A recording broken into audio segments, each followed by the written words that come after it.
सबको नमस्कार। पूरी दुनिया में इस टाइम कोरोना वायरस फैला हुआ है। दुनिया के दूसरे देशों से सीख के हमें अपनी स्ट्रैटेजी बनानी है कि हम कोरोना से कैसे डील करेंगे। मोटे मोटे तौर पे सब देशों के एक्सपीरियंस देखने के बाद एक चीज़ तो साफ है कि आपको कोरोना से 3 कदम आगे रहना है। अगर आप सोते रहे और कोरोना फैल गया तो उसके बाद आप कोरोना को कंट्रोल नहीं कर पाएंगे। अगर आप कोरोना से जो देश कोरोना से 2 कदम आगे रहे, 3 कदम आगे रहे, उन्होंने कोरोना को सफलतापूर्वक कंट्रोल कर लिया।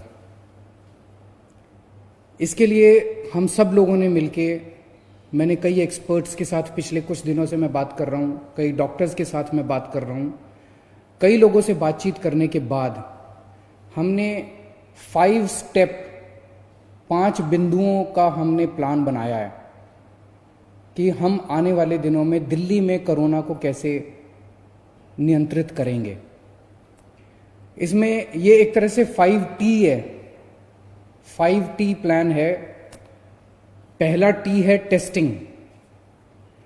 हमने ये देखा कि जिन जिन देशों ने टेस्टिंग नहीं की, वो जब कोरोना फैल गया तो उसको कोरोना को नियंत्रित नहीं कर पाए। अगर आप टेस्टिंग ही नहीं करेंगे, आपको पता ही नहीं चलेगा कि कहाँ कहाँ किस किस घर में कोरोना फैला हुआ है। और अगर आप टेस्टिंग नहीं करेंगे और कोरोना फैलता गया, नीचे एक आदमी दूसरे को, दूसरा तीसरे को, और इस तरह से ये चारों तरफ फैल जाएगा। हम साउथ कोरिया का एग्जाम्पल देखते हैं कि साउथ कोरिया ने किस तरह से बहुत बड़े स्तर के ऊपर टेस्टिंग कर करके उन्होंने एक एक आदमी को आइडेंटिफाई किया कि इसको कोरोना है, इसका इलाज कराओ, इसको कोरोना है, इसको क्वारंटाइन कर दो। उन्होंने एक एक को आइडेंटिफाई किया ताकि वो दूसरे लोगों को संक्रमित ना कर सकें। अगर हम टेस्टिंग नहीं करेंगे, हमें पता ही नहीं चलेगा कि कौन संक्रमित हो गया, कौन इन्फेक्ट हो गया और कौन इन्फेक्ट नहीं हुआ। इसको अब हम बहुत बड़े स्तर के ऊपर साउथ कोरिया की तरह करने जा रहे हैं। अभी तक टेस्टिंग किट्स की बड़ी समस्या थी, अब थोड़ी सी समस्या सुधरी है। हमने ऑलरेडी 50,000 लोगों के टेस्ट के लिए ऑर्डर किया हुआ है और वो ऑर्डर आने चालू हो गए हैं। 1 लाख लोगों के रैपिड टेस्ट के लिए हम लोगों ने ऑर्डर कर दिया है और शुक्रवार से हमें वो 1 लाख रैपिड टेस्ट कराने के लिए हमारे पास डिलीवरी चालू हो जाएगी। रैपिड टेस्ट आने के बाद जो हमारे हॉटस्पॉट्स हैं, जहां हमें लगता है कि कोरोना के पेशेंट थोड़े से ज़्यादा निकले, जैसे मरकज़ में निकले, मरकज़ के आसपास का जो निज़ामुद्दीन का एरिया है, उस तरह से दिल्ली में दिलशाद गार्डन में थोड़े से ज़्यादा निकले थे। तो उस तरह से जितने हमारे ऐसे एरियाज़ हैं, उन एरियाज़ के अंदर हम ज़्यादा रैपिड टेस्ट को ज़्यादा इस्तेमाल करके वहाँ पे रैंडम टेस्ट कराएंगे ताकि हमें पता चल सके कि कोरोना कहीं वहाँ ज़्यादा फैल तो नहीं रहा और हमें पता ही ना चले।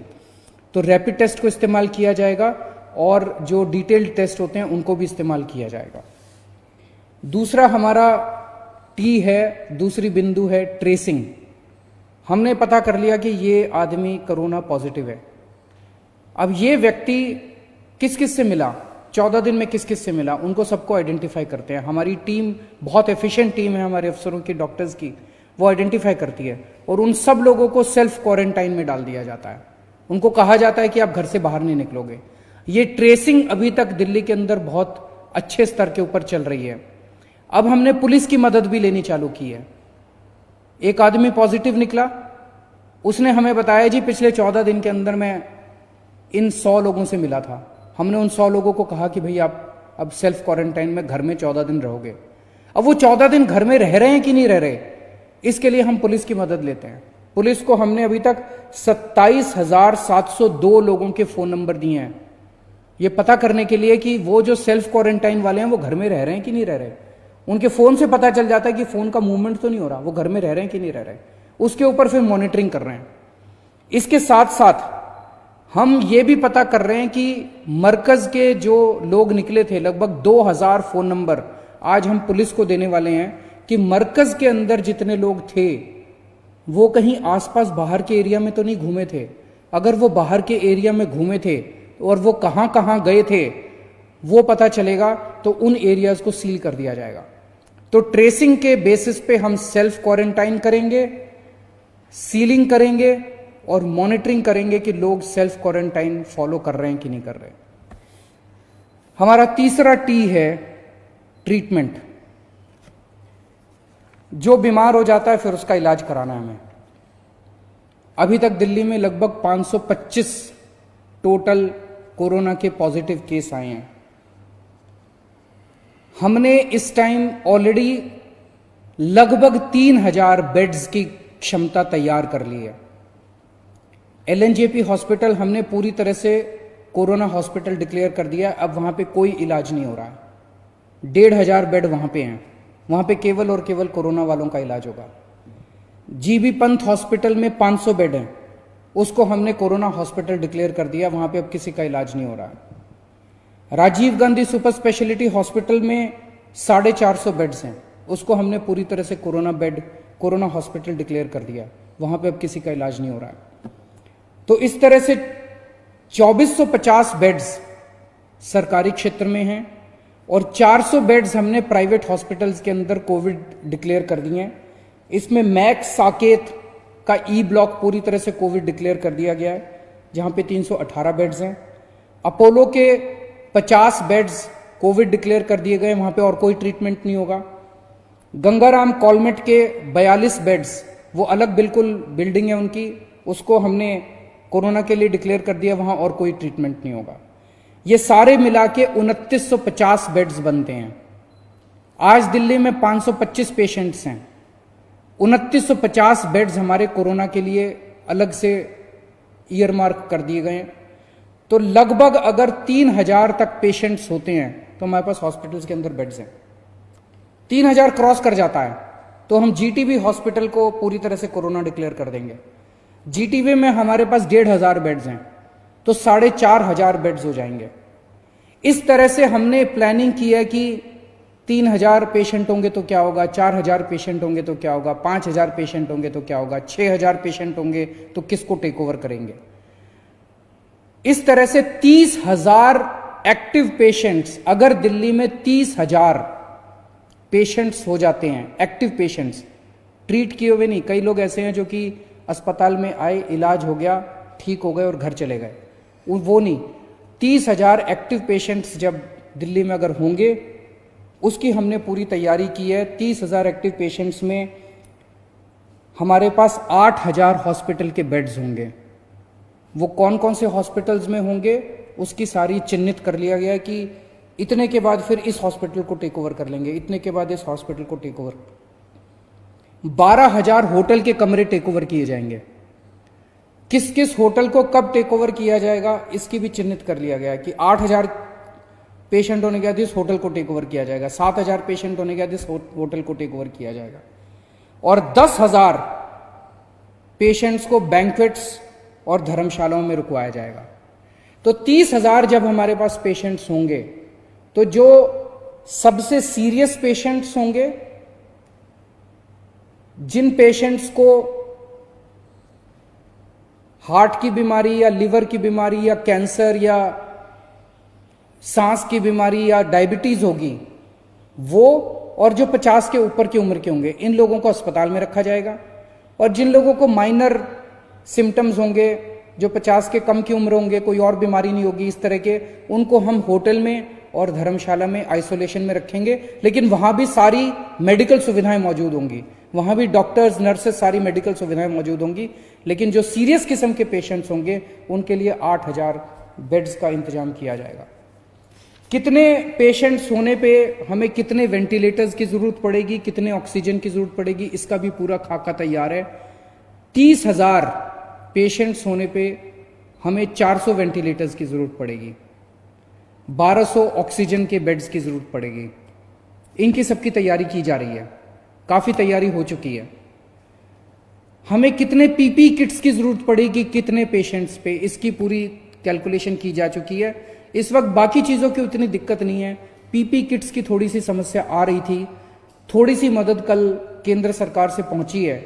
हमें पीपी किट्स के हमने काफी सारे ऑर्डर कर दिए हैं, लेकिन अगले हफ्ते तक वो ऑर्डर आने चालू होंगे। इस दौरान थोड़ी इमरजेंसी सिचुएशन थी। कल केंद्र सरकार से परसों चिट्ठी आई है कि 27,000 पीपी किट्स वो हमें दे रहे हैं, वो आज या कल में आ जाएगी। तो फिलहाल पीपी किट्स की समस्या भी हमारी दूर हो जाएगी। तो ये ट्रीटमेंट है, तीसरा टी ट्रीटमेंट है। चौथा टी हमारा है टीम वर्क। ये कोरोना को अकेले कोई नहीं ठीक कर सकता। कोई अगर ये सोचे कि मैं अकेला कोरोना को ठीक कर दूं, वो नहीं हो सकता। ये टीम वर्क पे जब तक हम काम नहीं करेंगे टीम की तरह, और मुझे बड़ी खुशी है कि आज सारी सरकारें एक टीम की तरह काम कर रही हैं। राजनीति से ऊपर उठ के सारी सरकारें, केंद्र सरकार, राज्य सरकारें, सारी एजेंसीज, सब एक टीम की तरह काम कर रही हैं।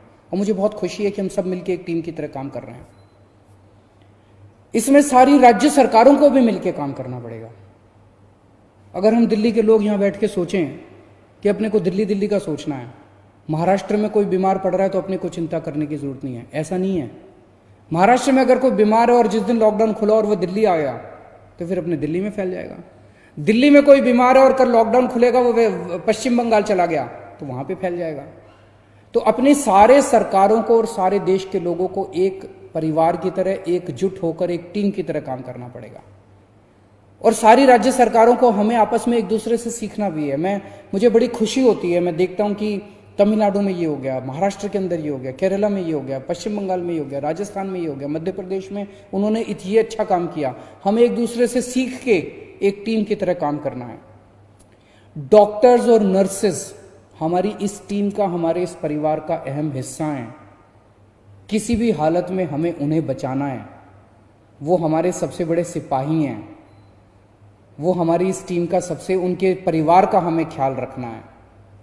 कहीं कहीं मैं देखता हूं कि डॉक्टर्स के साथ उनके पड़ोसियों को, उनके कॉलोनी वालों को उन्होंने कहा कि आपको तो कोरोना हो गया होगा, आप कॉलोनी में मत घुसिए। ये सही नहीं है, ये बिल्कुल गलत है, इसको बर्दाश्त नहीं किया जाएगा। सबसे इंपॉर्टेंट इस कड़ी का हिस्सा हमारे डॉक्टर्स हैं और हमारे देश के लोग। हम सब लोगों को इस वक्त, लॉकडाउन के वक्त, एक अनुशासित तौर पे अपने घर में रहना है, सोशल डिस्टेंसिंग का फॉलो करना है। देश के लोग इस टीम का सबसे बड़ा हिस्सा हैं और मुझे बेहद खुशी है, मैं ये देख रहा हूं कि इस वक्त, जरूरत के वक्त, जिन लोगों के पास पैसा है वो सामने आ रहे हैं। जो बहुत बड़े बड़े लोग हैं, पैसे वाले लोग हैं, वो कोशिश करके इधर उधर से पीपी किट ऑर्गेनाइज कर रहे हैं, वेंटिलेटर्स ऑर्गेनाइज कर रहे हैं। जो और कई सारी धार्मिक संस्थाएं हैं, सामाजिक संस्थाएं, वो खाने का इंतजाम कर रही हैं। और मुझे बड़ी खुशी है कि हम सब, ऑपोजिशन हो या पक्ष हो या विपक्ष हो, सब एक साथ मिलकर काम कर रहे हैं। थोड़े दिन पहले मैंने सभी बीजेपी के लीडर्स के, दिल्ली के लीडर्स हैं उनके साथ, जो एमएलए उनके साथ बात की थी। कल मैं सभी दिल्ली के सांसदों के साथ बात करने जा रहा हूं। उनके विचार, उनकी जो भी बातें, उनको हम सुनेंगे, उनके हिसाब से साथ काम करेंगे। और पांचवा टी है ट्रैकिंग एंड मॉनिटरिंग। मैंने इतनी सारी बातें तो बोल दी, लेकिन इन सब बातों को मॉनिटर करना, उसको ट्रैक करना कि चीज़ें सही चल रही हैं, इसकी जिम्मेदारी मेरी है। दिल्ली के अंदर 24 घंटे मोमेंट टू मोमेंट ट्रैक करना कि जो पूरा हमने प्लान बनाया वो प्लान उसके हिसाब से चल रहा है, इसकी जिम्मेदारी मेरी है। वो 24 घंटे मैं ट्रैकिंग कर रहा हूँ, मैं मॉनिटर कर रहा हूँ और मैं इसके ऊपर नज़र रखूँगा। मुझे पूरी उम्मीद है कि अगर हम कोरोना से 3 कदम आगे रहेंगे तो हम कोरोना की इस लड़ाई को मिलके जीत पाएंगे, टीम की तरह जीत पाएंगे। बहुत बहुत शुक्रिया।